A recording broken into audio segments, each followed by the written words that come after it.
All right, good evening and welcome to the Western Association for College Admissions Counseling Virtual College Fair. We are so excited that you are joining us this evening. We have some great institutions that are going to be sharing a little bit about themselves here in just a little bit. But just a few housekeeping items before we get started. My name is James. I'm going to be the facilitator with us for this session. In order for you to ask questions, you can use the Q&A feature in Zoom. If you are wanting a specific institution to answer that question, please make sure you address that question to that college or university so that we know exactly who you're needing that assistance from. In this Zoom webinar, your camera and microphone are off, so we cannot see or hear you. So the best way to communicate with us is through that Q&A function. There are additional sessions happening after this one, as well as on future dates through the Western Association for College Admissions Counseling Virtual College Fair. So please feel free to sign up for those because we want you to get as much information as possible. And after these sessions wrap up today, you should have access to recordings for that within about 1 week. And so without further ado, we are now going to jump in to hear from our colleges this evening. Up first, we are going to hear from Emerson College. Hi, everyone. Thanks so much. I'm going to share my screen so you all can see my PowerPoint. So just give me a second here.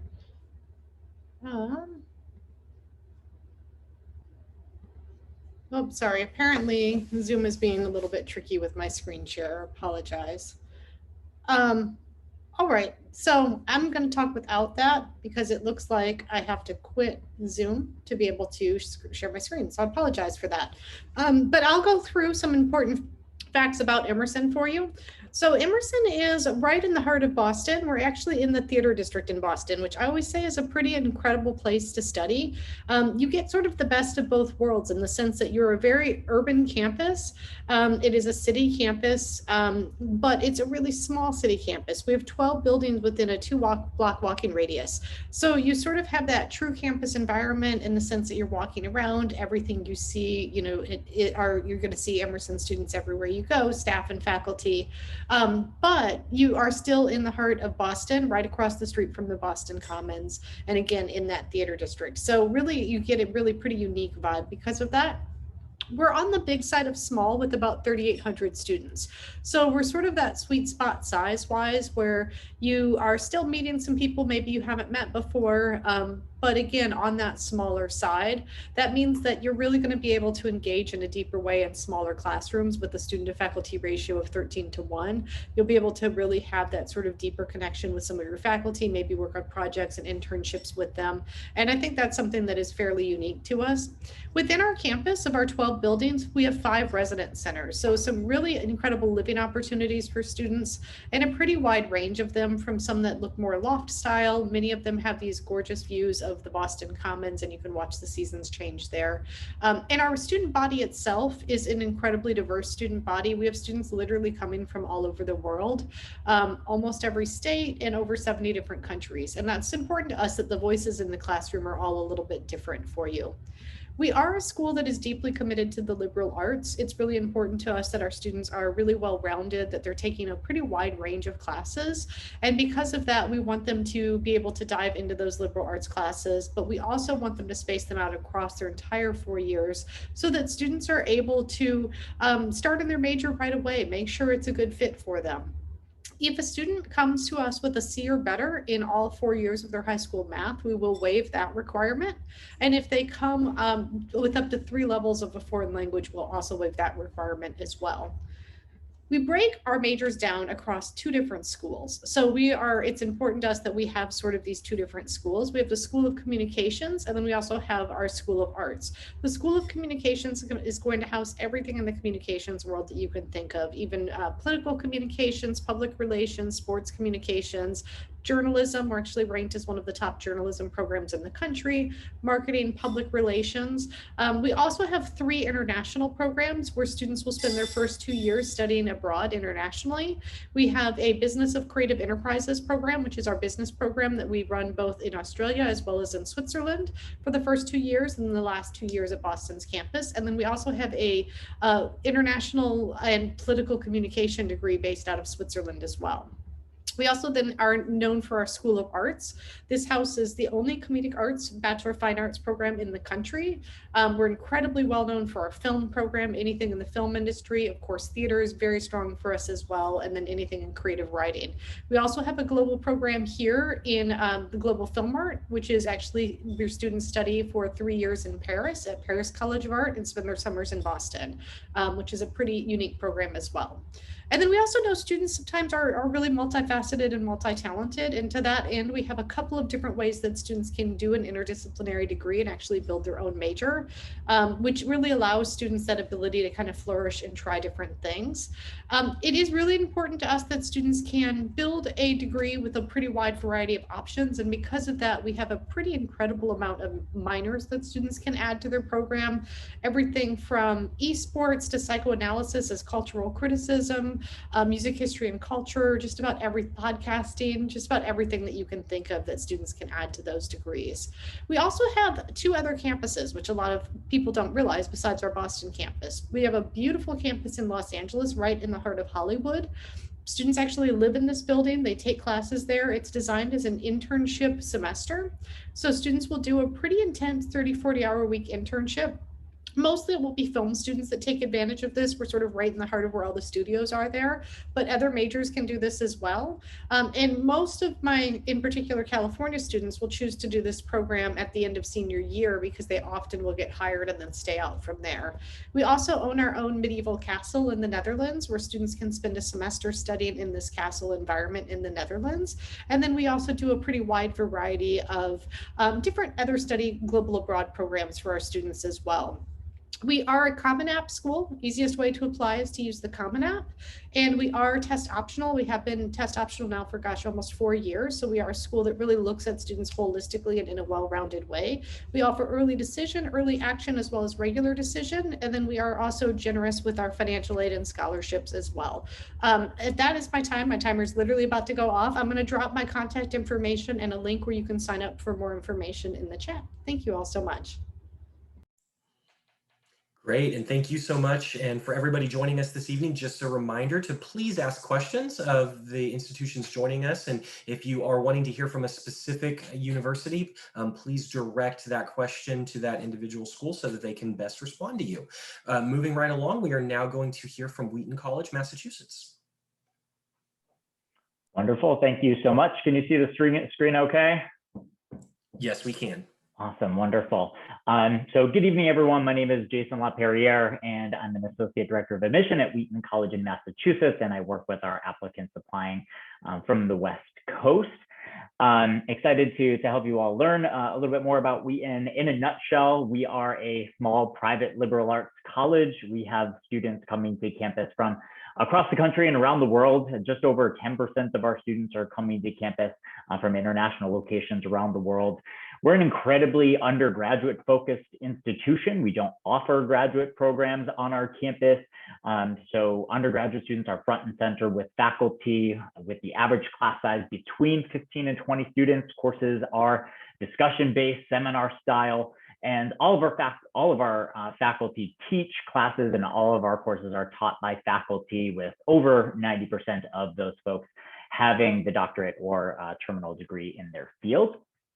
In terms of our location, we're located in Norton, Massachusetts, which is consistently ranked among the top 10 safest communities in the United States. We're about 20 miles north of Providence, Rhode Island, 35 miles south of Boston. I always say this gives students really the best of both worlds in terms of having access to 2 of New England's largest cities via the train station, which is about 10 minutes away from our campus, while also enjoying the safe distance from densely populated areas, especially in times of the pandemic. Very traditional New England campus feel. Our campus spans about 400 acres. Just a couple of quick campus shots here. In terms of rankings and recognition, we've been placed among the top 50 national liberal arts colleges by the Times Higher Education Wall Street Journal publication. This is one of my favorite rankings because it really focuses on student satisfaction, not only satisfaction of current students on campus, but also graduates, to get a sense of their how they feel Wheaton prepared them for life after graduation. In terms of aspects that really help to differentiate Wheaton from some other small liberal arts colleges you might be looking at, one is our Compass curriculum. It's really unique in that it is almost entirely open, which promotes a high degree of flexibility. Students work closely with faculty and academic advisors to craft an educational experience that's truly unique to them, instead of simply completing general education requirements that are really sort of standardized for everyone. They're crafting something that's unique. In terms of that general structure, only 3 requirements that all of our students have to take: an interdisciplinary first-year experience course, a sophomore year experience course, which will be experiential in some way, which might be an internship, research, study abroad. Third and final requirement is that every student has a major and completes the requirements for that major. There are, of course, a number of optional components students can take advantage of, including honors programs, but also double majoring. We have over 100 majors and minors, so that is a popular option for students that have a number of different interests and don't want to choose between 2 of their favorite things. About 25 to 30% of our students double major in any given year. Right now, our top majors include business, biology, and psychology, but we really have amazing programs across the board, from the arts to the sciences, social sciences, and everywhere in between. Another differentiating factor for Wheaton is what we call the Wheaton Edge program. Through this, we guarantee every single student a funded internship or research experience by the time they reach senior year. So we don't want students having to choose between an amazing unpaid internship and a potentially less fulfilling, less exciting paid internship, and trying to decide which they'd value more, the experience or that earning potential. For students that want to take that unpaid internship, they can file to receive a stipend from the college, and the average 8-week summer internship compensated with a $3,000 stipend. So really ensures that every student's on a level playing field and can take an unpaid internship if that's something that they'd like to do. In terms of on-campus student life, incredibly active student body. We have 100+ student clubs and organizations, 21 NCAA Division III athletic programs, including a unique program in synchronized swimming, just 1 in 6 in the nation. 96% of our students in a typical year live on campus. We have 19 residence halls, as well as 16 student-run theme houses on campus, and a range of housing options depending on what you might be best suited for: doubles, singles, triples, quads, and specialty housing, such as wellness housing. Our students do extremely well after graduating, 97% success rate within 6 months. It is worth noting for grad school placement that about half of our students, about 50%, will enroll in a graduate program within 5 years of graduating, even though it's only about 14% that will go directly on immediately post-graduation. Wheaton is also consistently ranked as one of the top producers of Fulbright scholars in the nation. In the last 20 years, Wheaton has seen over 250 students who have gone on to participate in some of the most prestigious national and international programs, including 3 Rhodes Scholars and numerous Watson, Truman, Marshall, and Fulbright recipients. In terms of the application process, nice and easy. We're a common application institution. We're test optional and have been for over 25 years, so this isn't a new process for us. We also offer a unique option for students to submit portfolio, supplemental materials, anything that you feel best represents your ability to succeed at Wheaton. We have early decision, early action, and regular decision programs. A quick snapshot of our admitted student profile in general. We're admitting A and B students on average. Merit scholarship, need-based financial aid available, and incredibly generous scholarships. Our average scholarships are between $30,000 and $45,000 a year, with nearly all of our students receiving some form of merit scholarship. So things to remember: our flexible curriculum, guaranteed internship funding, an amazing on-campus experience, and those generous scholarships. So hope you check us out. You can scan that QR code for more information. Great, thank you so much. And again, for those of you joining this evening, please feel free to utilize the Q&A feature to get any questions answered that you have of our different institutions joining us this evening. Moving right along, we are now going to hear from Suffolk University. Hello, everyone. Thank you so much for joining us today. Let me get my screen share going right over here. Give me one quick second. Let's see. Hmm. So sorry. Give me one more quick second. Let's see if we can do this. Alrighty. So sorry about that. Alrighty. Now it should be working. Hmm. So it doesn't look like my screen share is going to work for some reason. So I'll just go off and actually start up our virtual tour just so that way you all have something to look at while I go through and talk. My name is Patrick Dean. I'm one of the admissions counselors here at Suffolk University, and we are located right in the heart of downtown Boston, Massachusetts. Once I pull up our virtual tour, you can see exactly where we are located. Let me get this going right here. Perfect. Now we should be able to perfectly see exactly where we are located right in the middle of downtown Boston.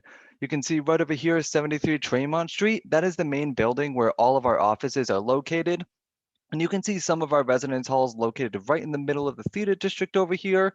Our newest residence hall, 1 Court Street, which is actually located right next to the old Massachusetts State House. Right over there is the seal where the Boston Massacre happened. So our students are living in a great historical area of the city, living in these beautiful rooms with their own private bathrooms that they have, great rooms with gorgeous arching windows that students can get involved in. And we also have Nathan Miller Residence Hall right over here, which in my opinion has one of my favorite views of the entire city. Laundry room right inside of your room. Again, private bathrooms all available to you. And if we go to this 360 shot, we get this amazing skyline shot of the city of Boston that you're really looking at all the time. So one great thing about being in the city is you have great access to different hands-on learning and experiential learning opportunities. We are partnered with many of the businesses and many industries located right in the city of Boston, and many of our classrooms regularly venture outside of that classroom and into the different companies, civic organizations, government offices, and even sports teams that we have located right in the middle of the city. We have over 70 undergraduate programs between the College of Arts and Sciences and the Sawyer Business School. There we have just about 5,000 undergraduate students. We also have a law school of 1,000 students and a graduate school of another 1,000 students. While we do offer this great breadth of courses, we do highly encourage our students to take advantage of our interdisciplinary offerings as well. So one example that I always like to use is students who go into graphic design end up making some type of living in marketing. So we have a lot of our students end up majoring in graphic design and maybe take a couple classes, minor, or even get a double major in marketing at the end of the day, just to really help diversify their skill sets. Now, academics is going to be the keystone to any college experience, but it's not going to be the only thing about your experience. We have just over 100 clubs that you can get involved in. I believe the top two right now are Student Government Association, as well as our Video Gamers Army, I believe is the second largest club. We also have great travel opportunities as well through our Journey Leadership program. It's a great team building opportunity where we send students all throughout the city of Boston, and they even go down to Florida, Barbados, and Washington, D.C.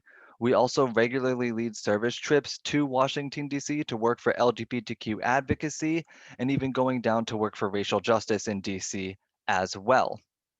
Right now on campus, we have about 19 NCAA Division III teams. We are in the Commonwealth Coastal Conference, so we're brand new to the conference this year. Very excited to be joining that new conference for our athletics program.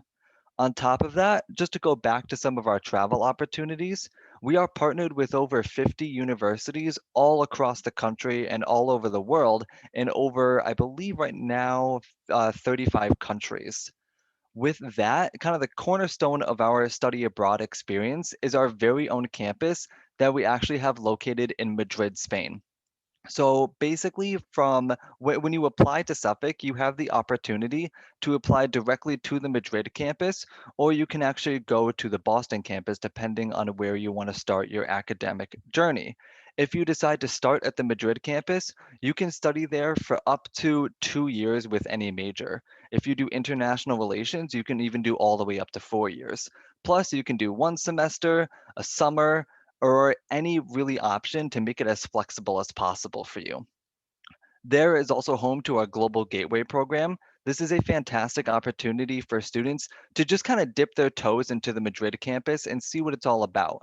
And it's also probably the easiest and cheapest way to spend spring break in Spain. And it's open to every single first year student during their spring break on campus. To talk a little bit about the makeup of our campus, and Boston really makes the perfect backdrop for diversity because we are such a diverse multicultural city. Right now, 19% of our student body is made up of international students, and of our domestic student population, 34% identify as students of color. Right now, we have 20 cultural affinity organizations located on campus to really help promote the diversity that our student body really does offer.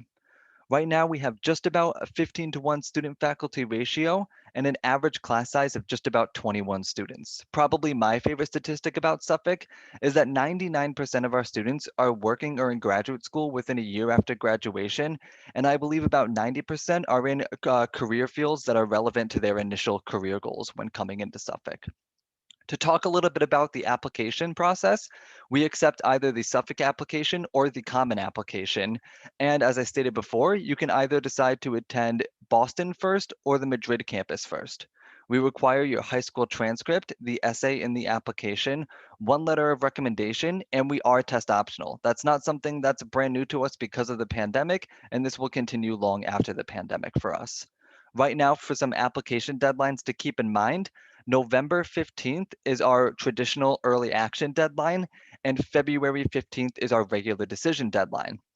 If I have any seniors here in the presentation today, we did extend our regular decision deadline to March 15th this year. So if you're still working on that application or still picking those last minute schools, we are absolutely still accepting applications. All students are automatically considered for some type of merit-based scholarship once they submit their application to us. And of course, FAFSA is available for students, and I believe March 15th is our deadline for that as well.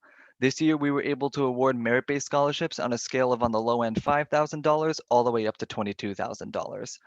Once again, thank you so much for taking time out of your day to learn a little bit more about Suffolk, and I will put my email in the chat in case you all want to reach out. Thank you so much.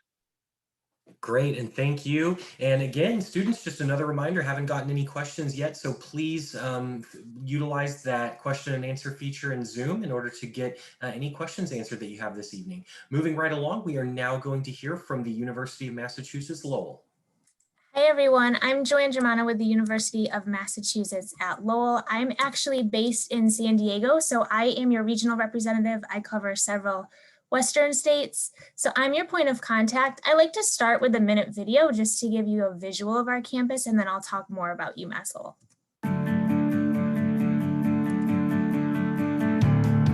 The University of Massachusetts Lowell is a nationally ranked public research university committed to transforming hardworking students into leaders and innovators. With more than 120 majors and more than 70 master's and doctoral programs, UMass Lowell is renowned for its excellence in engineering, computer science, criminal justice, healthcare, and entrepreneurship. Integrated throughout the historic mill city of Lowell, Massachusetts, UMass Lowell's 18,300 students study in world-class facilities on a vibrant, modern campus. The UMass Lowell Riverhawks compete in the NCAA's Division I, led by its perennial powerhouse men's hockey team.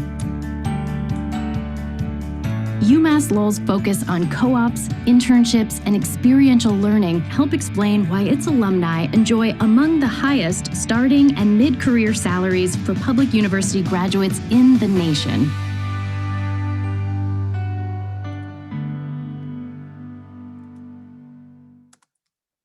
So you can get a direct flight from several airports in California and Nevada into Boston, jump on the train and get to our campus in about 35 to 40 minutes. So you won't need a car. It's very easy to get around. We're just basically on the New Hampshire border. Very scenic campus right on the Merrimack River.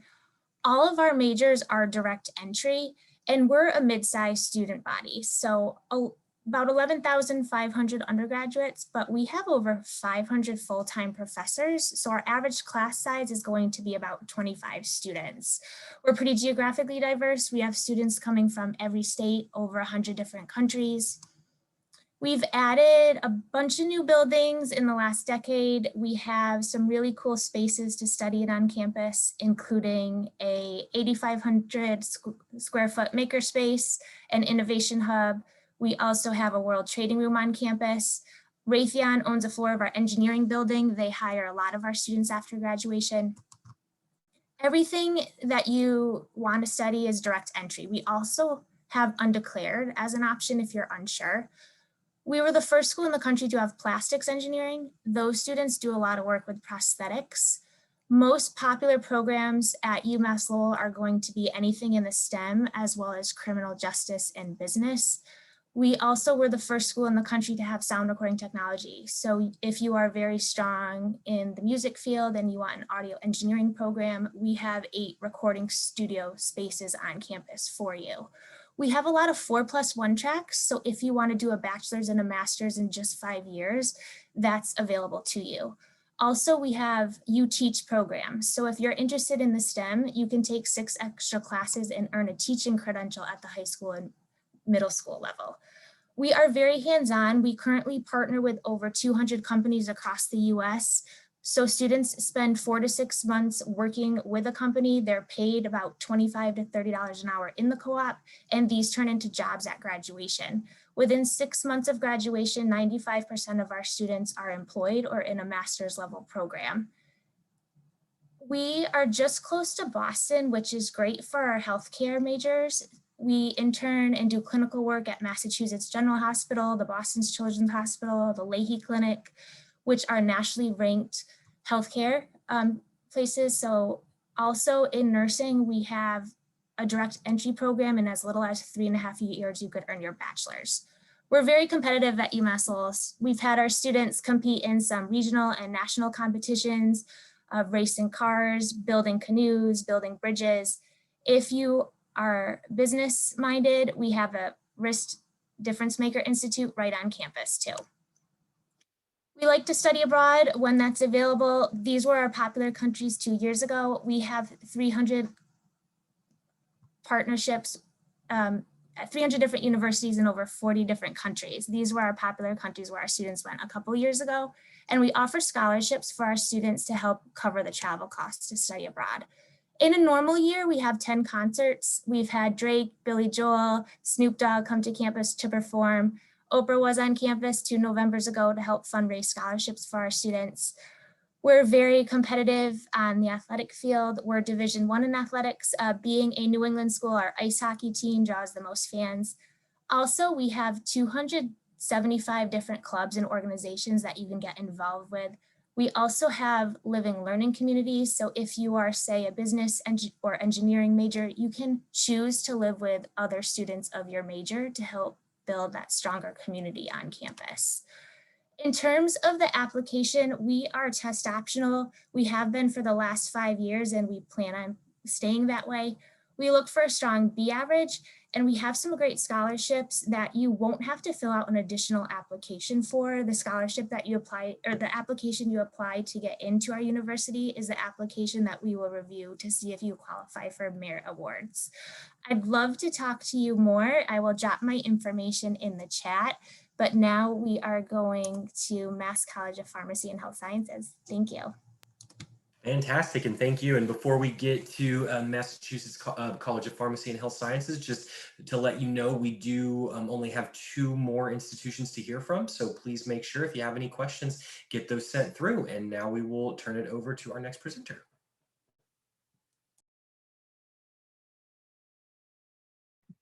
Sorry, I'm trying to deal with lighting issues tonight. Sorry about that, folks. Hello, hello, hello. My name is Alan Bodwin. I'm admissions counselor at Massachusetts College of Pharmacy and Health Sciences. I'm now going to share my screen so you can take a peek at what's going on at the School of Pharmacy and Health Sciences in Boston. Boston. All the theme tonight. Massachusetts College of Pharmacy and Health Sciences is the oldest university in the city of Boston. Boston, believe it or not, right? It goes back like 200 years. Started out as like the oldest pharmacy school in the country. And then I think when Harvard Medical built their campus across the street from us, and there's 6 Harvard teaching hospitals around us, really changed the complexion of who we were from just a pharmacy school to like an everything medical school. Basically everything here, but not exclusive to pre-med, vet, dental, nursing, medical technology, physical occupational therapy, nutrition, healthcare management, drug and regulatory affairs, nuclear medicine, radiology, radiography, MRI, ultrasound, physician's assistant, medical molecular biology. You can tell I've been here since 2009 because the normal person wouldn't know half that stuff. Let's just take a quick peek here. A lot of direct entry stuff going on, particularly with pharmacy. That's direct entry 6 or 5 years. So students aren't going to get a bachelor's degree. They're going to get a doctorate degree in that program. So we call it a 0 to 6 or 0 to 5. Also, too, we have a BSMD, dual bachelor's of science to medical doctorate. 4+4. A medical doctor focuses on specific symptoms of the human body. A doctor of osteopathic medicine focuses on the entire body. You have a lot of DOs today just as much as you have MDs. They're licensed the same. They take the same exam now. The students just really have to decide, do you want to focus on the symptom or do you want to focus on the entire body? And if you want to focus on the entire body, then DO is the direction you're going to want to go. Along with vet and dentistry, those are 8 years, 4 years undergraduate, 4 years medical school. Physician's assistant, physical therapy, which kinesiology is an aspect, sports medicine. So PA, PT, optometry, occupational therapy, pharmacy, those are 6-year doctorate degree programs. I had mentioned pharmacy in the beginning, and I just threw in the others. With optometry, there are like 155 medical schools in the country. There's only like 20 optometry schools. So those people do very well. And if you want to really focus on the eye, that person studies that for either 6 or 7 years. I'm sorry, there's a 7-year program there.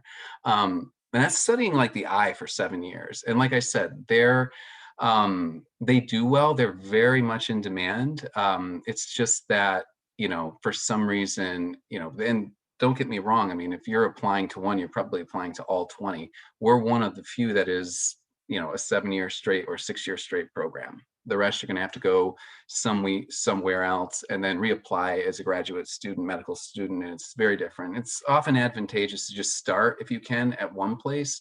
And that ensures that you get the prereqs, and the folks that are teaching you in the graduate medical part of the program are going to be teaching you in the undergraduate program. So they know who you are, you have what you need. And that's important. When I first started in 2009, PA, pharmacy, pre-med, those were all big, and they still are. Nursing, ultrasound, and radiation therapy, but particularly nursing, is very competitive now and very popular coast to coast. I think that like Joanne said prior to this, if you know those direct entry programs and you apply to them and get in, you should go, because the reality is it's very difficult. It's very challenging. There are not as many of us direct entry programs like UMass Lowell, MCP. So really, look at those schools like Joanne, like MCP and UMass Lowell. We are affiliated with those teaching hospitals, and she's absolutely right when she says they're world renowned. They are Harvard affiliated teaching hospitals. So people that are working in Kaiser Permanente here in California, or UCLA Medical, or Los Angeles Children's Hospital, they were either trained out there once upon a time, or they know people there. That's how big those hospitals are, for sure. If you look at the left-hand side of the screen, dental hygiene, with the exception of pre-dental and dental hygiene, pre-dental is a 4-year program attached with dental hygiene. So you go 4 years for pre-dental, and then dental hygiene is an additional 3. Or you can just go straight dental hygiene, which is the Forsyth School of Dental Hygiene, which is a pretty big deal in the dental hygiene world. Nursing, and then the School of Medical Imaging, and if I could talk tonight, and therapeutics. Those are all 3-year accelerated 4-year degree programs along with nursing. Those two are very popular. As of now, those are shut down. So students that have not applied yet for the School of Medical Imaging will have to wait till next year. So, certainly, listen to what Joanne said.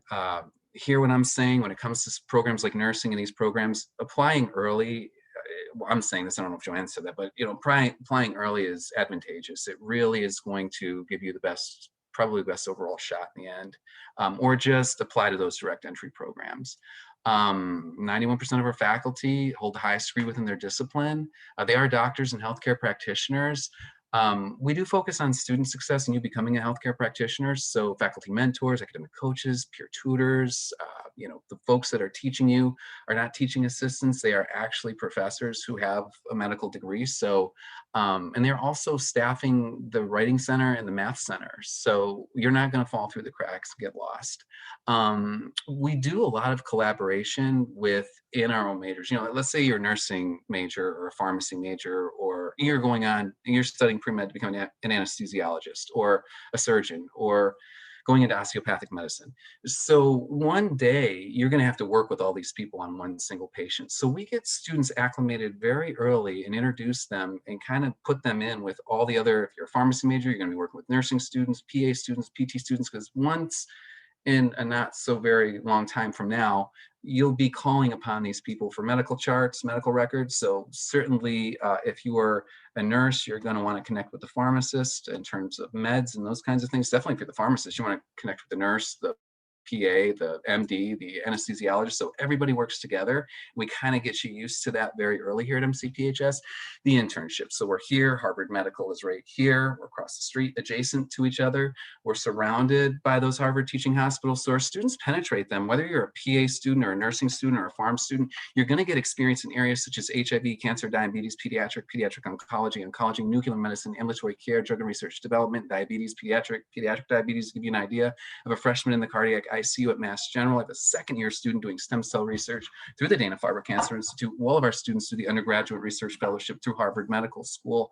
I've got a senior that was working out of the Boston Children's Hospital with a group of scientists and doctors extracting DNA to find a cure for cancers and seizures. And this year she's back in LA doing a residency at the University of Southern California, USC. And that happens all the time, Kaiser, places like that.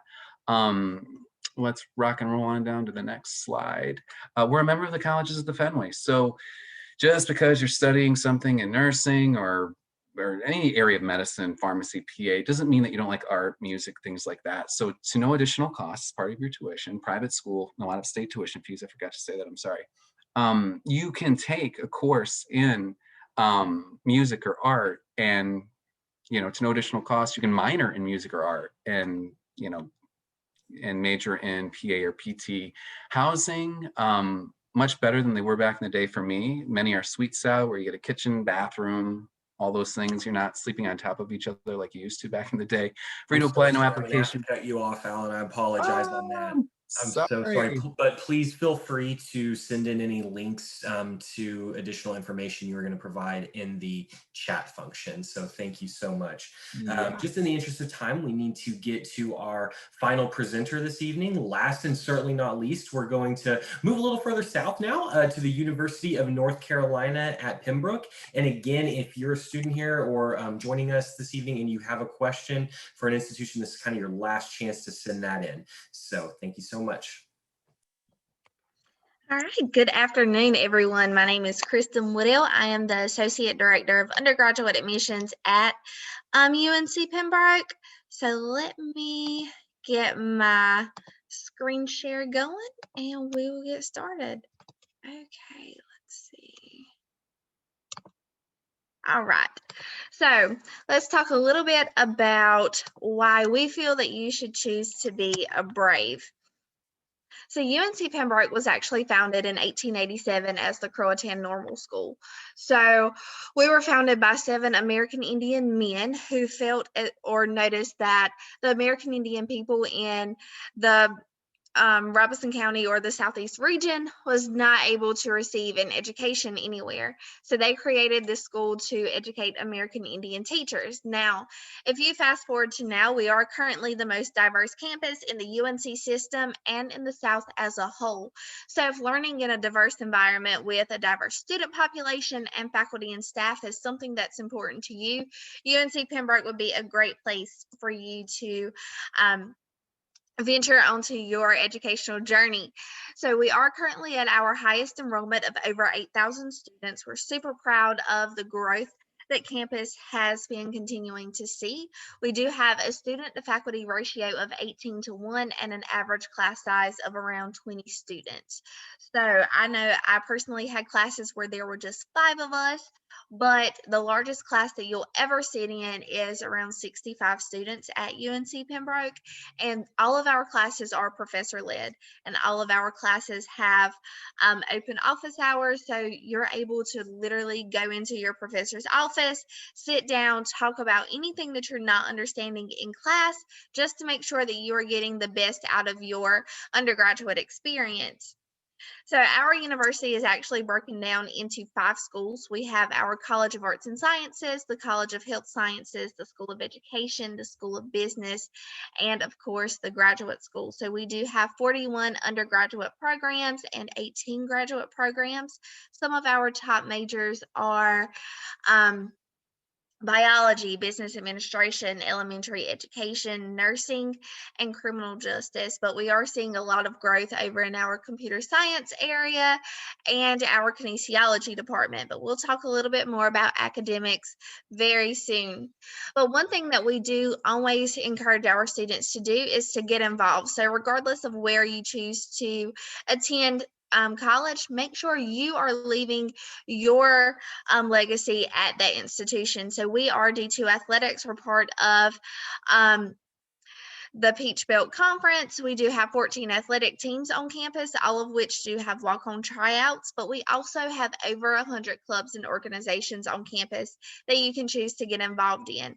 All of those including student government, fraternity and sorority life, interest-based clubs, religious organizations, honor societies, you name it, we have a club or organization on campus for it. And you also have the opportunity to create your own club or organization on campus. We also have a ton of study abroad opportunities that you can take advantage of. And you can choose to really make that trip however you would like it. So you can choose to either go with an academic program that's taking a study abroad trip, or you can go on your own trip. And our Office of Global Engagement will help you set all of that up. We also have a ton of living learning opportunities for you. So we have living learning communities across campus where you're living in a cohort of students who have the same interests as you. So we are really big on building communities on campus. So we want to make sure that you are supported from day one, and being part of a living learning community is just one of the many ways that we help ensure that. We do also have some really cool service learning opportunities on campus. Community service is super important to everyone on campus, and our service learning classes are just one part of how we choose to give back to our community. So part of the service learning classes is literally a community service project that you'll be graded on. So those are wonderful opportunities to understand the university better and the town in which we inhabit. But we can't talk about UNCP without mentioning NC Promise. So North Carolina Promise is our fixed tuition plan. So for in-state students, our tuition is around $500 per semester, and for our out-of-state students, it's $2,500 per semester. So this is saving the out-of-state student around $40,000 just choosing to come to UNCP. So here is a breakdown of our typical cost. Now with NC Promise, that does just cover tuition. You still have student fees, room and board, books, health insurance, and all the costs that are associated with coming to college. But like I mentioned earlier, you're saving around $40,000 with this wonderful program. We also have our Brave Assist Scholarship Portal, which allows you to, once you've been admitted, log in, create one scholarship application for every scholarship that we have across campus. And that way you're automatically you're automatically in the running for any scholarship that you are eligible for. But let's talk a little bit about your pathway to UNCP. So how do you get started? You, of course, have to create your application with our Bridge to Brave portal. You would do so at uncp.edu/apply. We are test optional, so all we would need is your academic transcripts, and then you are good to go. So I hope that I get to hear from you really soon, and we definitely hope that you choose to be a Brave. Great. Thank you so much to UNC Pembroke, and thank you to all of our colleges and universities joining us this evening. It's been some fantastic information. Students, please look through the chat function for contact information for these institutions. And then just a few housekeeping items as we are wrapping up at this point. There are, let me get this, sorry. Right here. Once you exit out of this webinar, you will be directed to just a quick survey to ask how this session went. This is great feedback for StriveScan and for the Western Association of College Admissions Counseling to better coordinate these fairs in the future. Also, like I mentioned at the beginning, there are additional sessions happening later this evening, as well as on later dates during March and April. So please sign up for those. And then finally, within about a week, you will have access to the recordings of these presentations and any others as well by logging into strivescan.com/WACAC. So thank you again to our colleges and universities for joining us, and thank you for joining us on the other side as well. Have a fantastic evening.